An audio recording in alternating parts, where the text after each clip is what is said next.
Hello everyone, welcome to IFS. I hope you all are fine. So students, IIT JAM की exam होने वाली है 2 फरवरी को और मुझे लगता है कि 60 या उससे 1-2 दिन कम ही बचा है हमारे पास। पर देखा जाए तो यस, आपकी एग्ज़ाम अगर 2 तारीख को है, 31 का अगर मंथ है तो बिल्कुल 60 डेज़ बचे हैं हमारी इस एग्ज़ामिनेशन के लिए।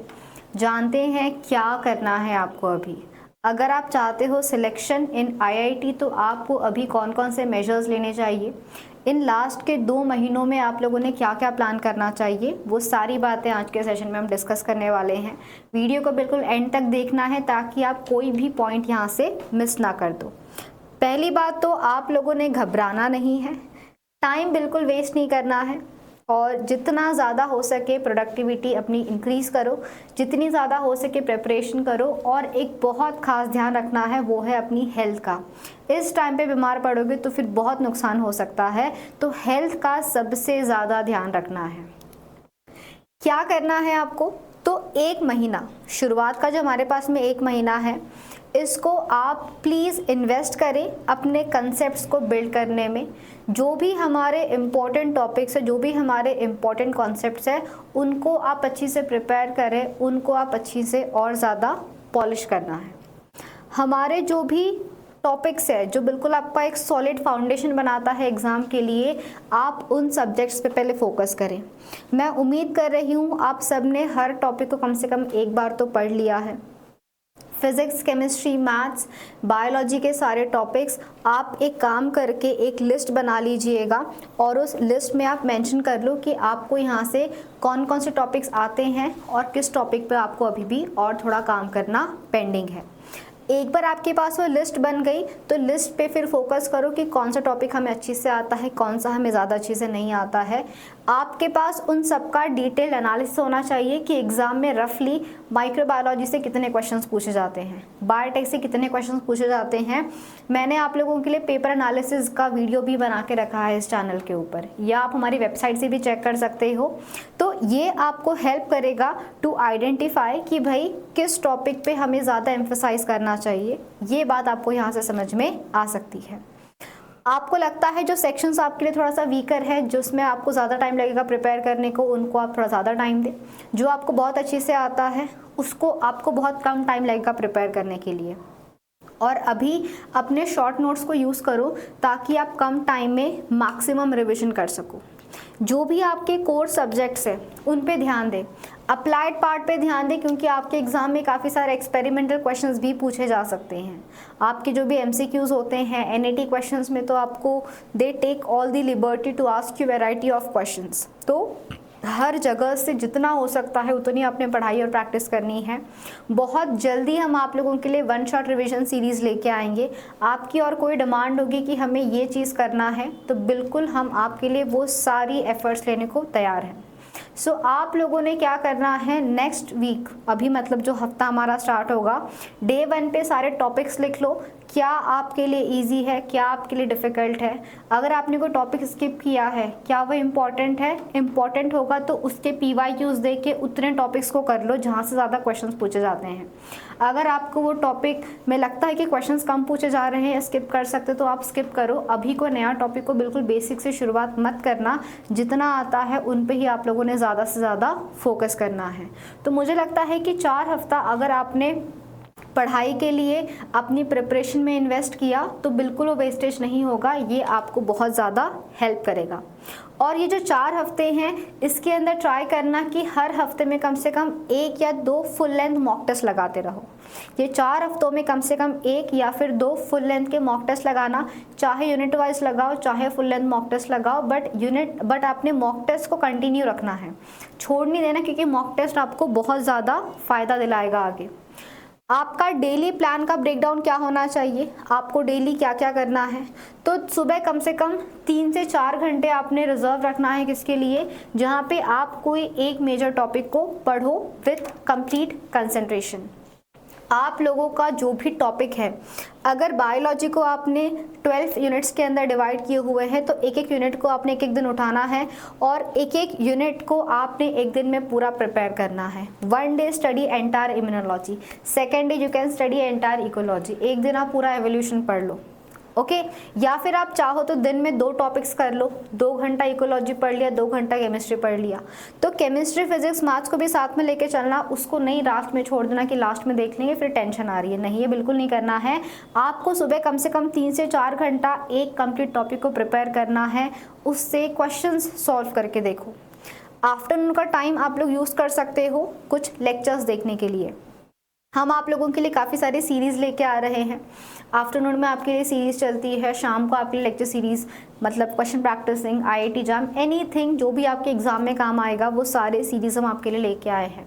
सो डेफिनेटली आप लोगों को उन वीडियो लेक्चर्स को रेफ़र करना है, टेक्स्ट बुक्स को रीड करें, जो भी आपको लगता है कि डिफ़िकल्ट कंसेप्ट्स हैं उन सारे कंसेप्ट्स पे आप लोगों ने काम करना है। याद रखना है कि आपके एग्ज़ाम में आपको MCQs, MSQs, NET तीनों पैटर्न के क्वेश्चन पूछे जाएंगे। तो ये जो आपका पहला 1 महीना रहेगा जिसमें आप प्रिपरेशन कर रहे हो, इस टाइम पे आप लोगों ने टॉपिक्स को तो पढ़ना ही है, बट साथ साथ में आप लोगों ने मल्टीपल क्वेश्चंस की प्रैक्टिस भी करनी है। आपको फाइनल एग्ज़ाम में किस सेक्शन से स्टार्ट करना है ये सारा डिसीजन आपका अभी हो जाना चाहिए। जब आप एग्ज़ाम देने बैठोगे 3 घंटा तो स्ट्रेस नहीं आए, उसके लिए इतनी बार एग्ज़ाम दे के देखो अभी कि फाइनल एग्ज़ाम में आपको किसी प्रकार का कोई भी स्ट्रेस नहीं मिलेगा। इसके बाद क्या करोगे? एक बार आपको लगता है कि आपने पूरा प्रॉपरली रिविजन कर लिया है, after that you can start giving the full length mock test. क्यों मैंने ये कहा? क्योंकि अगर आपका कोई 1-2 टॉपिक पेंडिंग है, सपोज आपका जेनेटिक्स रिवाइज नहीं हुआ है, हो सकता है टेक्निक्स रिवाइज नहीं हुआ, तो फुल लेंथ मॉक टेस्ट आप सही से दे नहीं पाओगे। तो एक बार आपने सारे units physics, chemistry, maths, entire biotechnology अपने एक बार पूरा रिविजन कर लिया, उसके बाद आप क्या करोगे? तो उसके बाद में आप लोगों ने ये फुल लेंथ मॉक टेस्ट देना स्टार्ट करना है। आपने फाइनल रिवीजन करना है। आपको जो लगता है कि भाई ये मेरा वीक एरिया है, आपको उस पर फोकस करके अपनी प्रिपरेशन करनी है। इवनिंग का जो 2 घंटे का समय रहेगा बच्चों आपका, इसमें आप लोग ने क्या करना है, तो जो भी आपने मॉर्निंग में पढ़ा था उसको आप रिवाइज करो, छोटे छोटे से क्विज दे के देखो, प्रैक्टिस करो। आईआईटी जाम की जो मॉक टेस्ट है, हमारी वेबसाइट के ऊपर 500 प्लस प्रैक्टिस क्वेश्चंस अवेलेबल है, आप उन क्वेश्चंस को डेली प्रैक्टिस करके देखो। तो छोटे छोटे क्विज कंडक्ट करो, क्विज आते हैं उसको सॉल्व करके देखो, प्रॉब्लम को प्रैक्टिस करो, आईआईटी जाम के मॉक टेस्ट लगा के देखो। तो इस तरीके से जो भी चीज़ आप सुबह पढ़ोगे उन सारी चीज़ों को शाम को रिवाइज करना है, उनसे रिलेटेड क्वेश्चंस सॉल्व करके देखना है। रात का 1 घंटा इसके लिए रखो कि आप बस इम्पॉर्टेंट फॉर्मूलाज लर्न करो। मतलब एक चार्ट आपके पास होना चाहिए, enzymes involved in intron splicing mechanisms, what are the factors of eukaryotic translation.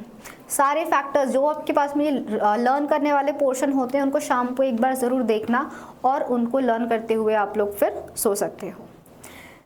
Week 5 शुरुआत में हमने क्या कर लिया, पहले 4 हफ्ते हमने अपना कंसेप्ट बिल्ड कर लिया, हमने हर चीज़ को पढ़ लिया, रिवाइज कर लिया। अब बारी आती है फुल लेंथ मॉक टेस्ट लेने की, फुल लेंथ जो भी आपके प्रीवियस ईयर क्वेश्चन पेपर्स होते हैं इन सबको सॉल्व करने की। अपना स्कोर देखें, स्कोर को एनालाइज करें, क्या आप सही कर रहे हो, क्या आप गलत कर रहे हो, कहाँ पे आपको और एफर्ट्स लेने हैं। इन बातों का बच्चों आप लोगों ने ध्यान रखना है। 6 वीक जब आएगा आपका तब आप लोगों को फुल लेंथ प्रैक्टिस करनी है। Full length practice, revision, mock test, और प्लीज़ रिलैक्स भी करें। ब्रेन को इतना नहीं थका देना कि भाई वो बिल्कुल एग्ज़ाम के लिए डीमोटिवेट हो जाए, नहीं। ब्रेन को आपको रिलैक्स भी रखना है, बट हाँ, जितनी भी आप लोगों ने पहले 4 हफ्ते में पढ़ाई की होगी उन सब से रिलेटेड आप लोगों ने क्वेश्चंस प्रैक्टिस करते रहना है। बट इस 6 वीक के अंदर रिवीजन को मत छोड़ना, रिवीजन भी करते रहना। और अभी आप इस स्टेज पे आ जाने चाहिए आप लोगों ने कि शॉर्ट नोट्स को देख के आपको हर टॉपिक पूरा कंसेप्ट याद आ जाना चाहिए। अगर मैंने नाम पढ़ा विर जी, तो विर जी से मुझे पूरा एग्रोबैक्टीरियम, हाँ विर ए से रिसेप्टर था, विर जी से रिस्पॉन्स रेगुलेटर था, उसके बाद में विर सी, E1, E2, D1, D2 express होते थे। तो ये सारी बातें आपको रिकॉल हो जानी चाहिए बस एक विर जी को सुन के। यहाँ तक की रिविजन आप लोगों ने इस 6 वीक तक कर लेना चाहिए। आने वाले हफ्ते में आप क्या कर सकते हो, तो अभी आप थोड़ा सा रिलैक्स करें, प्रीवियस ईयर क्वेश्चन पेपर्स को उठाओ, in previous year question papers को सॉल्व करके देखो आपका कट ऑफ क्या आता है, उनका कट ऑफ क्या आया था।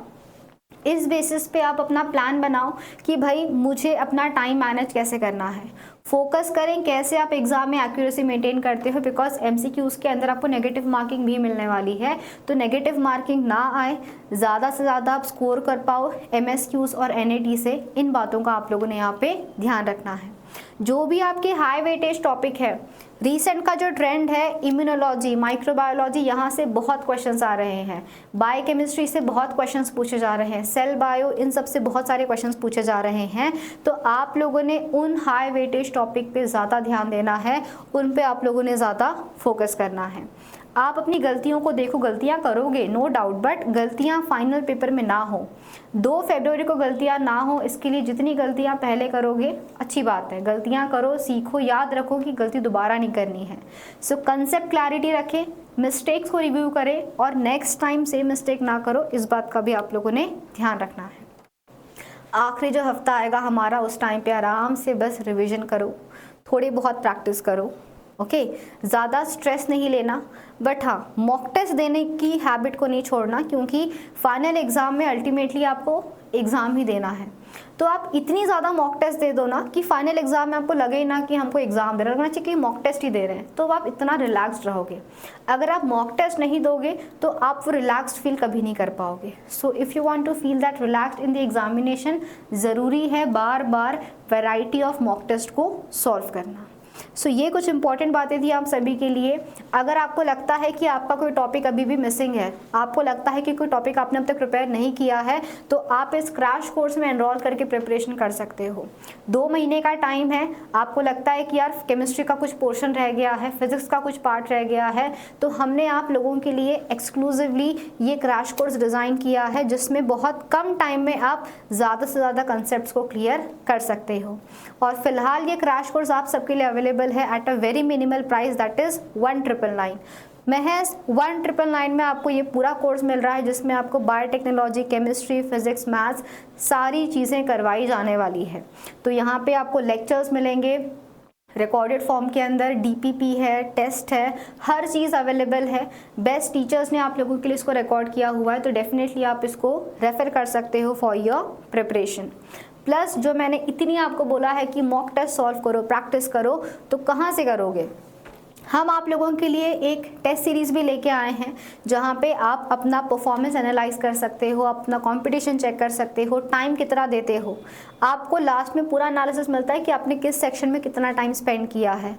आपका जो पेपर पैटर्न है, जिसमें आपको 1 मार्क के क्वेश्चंस, 2 मार्क के questions, MCQs, MSQs, NAT pattern के हिसाब से डिज़ाइन किया गया हुआ टेस्ट सीरीज़ आपके लिए अवेलेबल है। आपको यूज़ करना है प्रोमो कोड IFS 30 और आप इस टेस्ट सीरीज़ को अवेल करके अपनी प्रिपरेशन कर सकते हो। प्लस अगर आप अभी भी नहीं समझ पाए हो कि भाई किस टॉपिक से कितने क्वेश्चन पूछे जाते हैं, तो बच्चों प्लीज़ जाके ज़रूर देखो ये पेपर का एनालिसिस। आपके पास पेपर में क्लियर कट लिखा होना चाहिए कि किस टॉपिक से कितने क्वेश्चंस आते हैं। हमारे प्लेटफॉर्म पे तो काफ़ी डिटेल में है, आप उतना डिटेल में ना रखो। इतना भी आपने याद रखा कि माइक्रो से कितने क्वेश्चंस है, सेल से कितने हैं, तो भी आपका काम बन जाएगा। सो पेपर एनालिसिस देखें। डेली आप कुछ ऐप में टाइम स्पेंड करते होंगे, कुछ माइंडलेस स्क्रॉलिंग करते होंगे, तो बेटर है कि आप हमारे प्लेटफॉर्म पे जो आप लोगों के लिए हमने टेस्ट अपलोड किए हैं, टॉपिक वाइज टेस्ट अपलोडेड है, MCQs फॉर्मेट में टेस्ट अपलोडेड है, MSQs NAT भी हम बहुत जल्दी आप लोग के लिए ऐड कर देंगे। तो ये सारी चीज़ों को बेनिफिट्स आपको लेने हैं, तो आपको यहाँ पे रजिस्टर करके ये सारी इन्फॉर्मेशन जो है वो मिल जाएगी। So visit the website ifasonline.com and trust me, जब आप यहाँ जाके किसी स्टूडेंट का सक्सेस स्टोरी अगर सुनोगे तो आप बहुत ज़्यादा मोटिवेटेड फील करोगे and you will relate to the students, because वो भी आपकी इस जर्नी से गुजरे हैं। कैसे उन्होंने एग्ज़ाम क्वालिफाई किया था, उन सब की जर्नीज़ भी आपको इस प्लेटफॉर्म पे सुनने मिल जाएगी। So visit for more information about the exams like IIT JAM, GAT B and CUET PG. Study well, learn well, be a topper, be a ranker. See you all soon बच्चों. All the very best. Have a great day and very happy learning.